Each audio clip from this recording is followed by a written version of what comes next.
नमस्कार फ्रेंड्स, गृहस्वामिनीच्या या सदरामध्ये मी मधुरा परब आपल्या सर्वांचं पुन्हा एकदा स्वागत करते। फ्रेंड्स, आज आपण भजी करायला शिकणार आहोत। आपण कांदा भजी, बटाटे भजी आणि वेगवेगळ्या प्रकारचे भजी पाहिले असतील। आज आपण नूडल्सची भजी कशी करायची हे शिकणार आहोत। नूडल्सची भजी करण्यासाठी लागणारे साहित्य आहे। सर्वप्रथम आपण हे नूडल्स पाण्यामध्ये, गरम पाण्यामध्ये उकळून शिजवून घेतलेले आहेत आणि काही वेळ ते काढून आपण चाळणीमध्ये ठेवले होते आणि आता ते वापरासाठी तयार आहेत। त्यातला पाण्याचा अंश निघून गेलेला आहे। आपण या ठिकाणी बेसनाचा वापर करणार आहोत। साधारण गरजेपुरतं आता मी या ठिकाणी 1 वाटी बेसन घेतलेलं आहे। तांदळाचं पीठ आवश्यकतेनुसार वापरणार आहोत। शेजवान चटणी घेतलेली आहे। त्यानंतर शिमला मिर्च घेतलेली आहे बारीक चिरून। कोबी घेतलेला आहे किसून। गाजर आपण बारीक किसून घेतलेला आहे। सोया सॉस आवश्यकतेनुसार वापरणार आहोत। त्यानंतर आपण या ठिकाणी मीठ घेतलेला आहे आणि मॅगी मसाला सुद्धा आपण यामध्ये वापरणार आहोत। ही साधारण टेम्पटिंग अशी डिश तयार होईल, लहान मुलांना नक्कीच आवडेल। तर चला तर मग आपण कृतीला सुरुवात करूया। सर्वप्रथम आपण हे जे नूडल्स घेतलेले आहेत त्याला थोडंसं बारीक कापून घेणार आहोत। या नूडल्सना आपण थोडं बारीक कापून घेऊया। फार त्याला आपल्याला स्मॅश करायचं नाहीये। अशा पद्धतीने मी बाकी नूडल्स कापून घेते। आपण सर्व नूडल्स आता थोडे बारीक कट करून घेतलेले आहेत। आता त्यामध्ये आपण गाजर घालतो। हे आपल्या आवडीनुसार आपण घालायचे आहे। बारीक आपण याचे जे पीस करून घेतलेले आहेत। मुलं ज्या प्रकारच्या भाज्या खायला आवडतील मुलांना त्या सर्व भाज्या आपण यामध्ये घालू शकतो। फरसबी जर अवेलेबल असेल तर आपण फरसबी सुद्धा यामध्ये घालू शकतो। मी आता यामध्ये बारीक चिरलेला कोबी घालून घेतला। त्यानंतर शिमला मिर्च,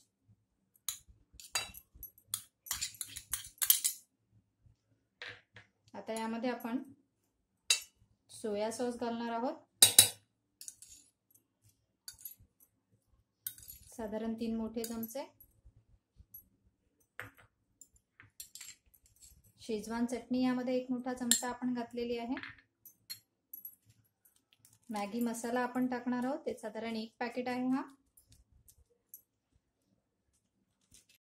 यात आपण प्रथम सोया सॉस घातलेला आहे, त्याच्यामुळे आपण त्यामध्ये मिठाचं प्रमाण जरा बेतातच घालणार आहोत।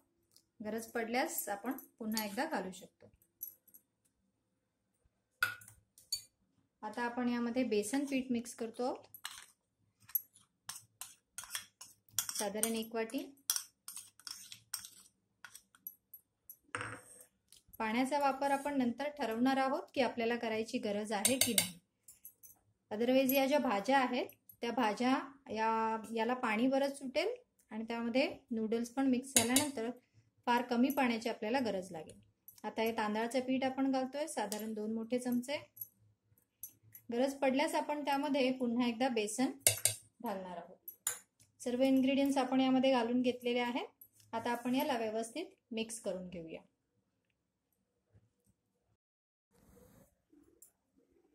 आता या ठिकाणी आपण भजीचे बॅटर तयार करून ठेवलेलं आहे।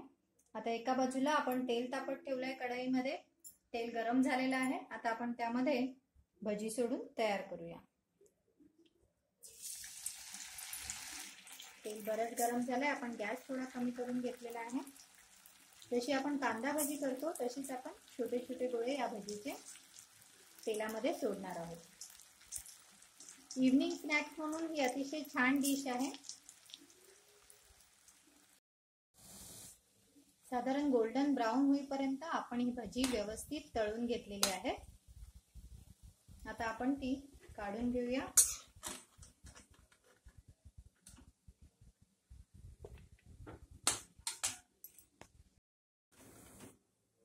साधारण अशा पद्धतीने गोल्डन ब्राउन झालेल्या नूडल्सच्या भजी आपण काढून घेऊया। इव्हनिंग स्नॅक्स म्हणून या भजी अतिशय झटपट होणाऱ्या आहेत।